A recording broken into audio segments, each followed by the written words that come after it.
the school system could do a lot more education of its teachers in integrating sensory exercises and tiny little things, they don't even have to be that big, into everyday life in the classroom. And the incredible thing about this stuff is that it helps every child tremendously. Teachers and even the school behaviorists didn't really understand how, Elizabeth's sensory issues or her individual OT need impacted her. So it just seemed like her world was just too much going on. But again, once she got the blowing technique worked with her, some swinging, and going into maybe a tunnel and playing games, what she thought was a game was really therapy.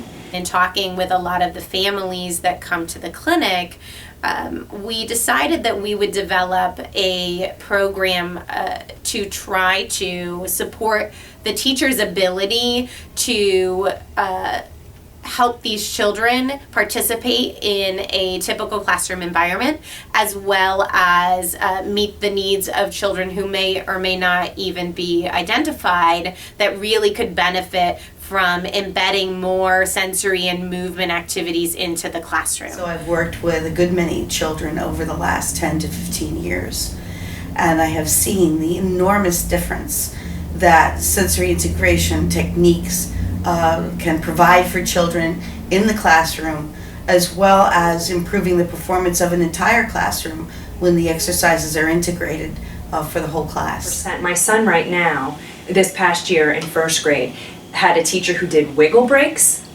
and they would put on things on the Promethean board or the TV or VCR or whatever it was, and dance around for 10 minutes and do all kinds of things that I was just explaining that I did in my classroom. And what I was concerned with him, with the processing delay, she said she barely saw that.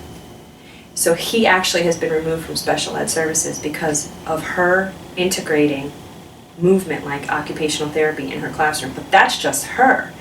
It's not a curriculum-based program yet.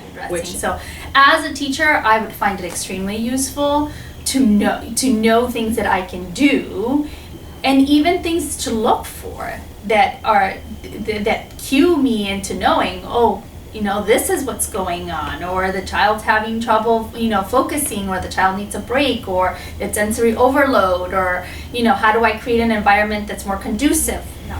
Because we all learn in a different way, having that as a resource that all children feel they can tap into when they need it, if they need it, then allows that flexibility within the classroom of seeing kids that everybody needs something different. The benefit of using a universal design approach would be to avoid the frustration of the individual child in the classroom, but it also can improve the performance of the entire classroom. Because a lot of children who do have sensory issues, because they stand out, they are bullied. And so I think this would be something that would help. My son doesn't have to be pulled out anymore. Oh, why is, so-and-so leaving the classroom? He must be different.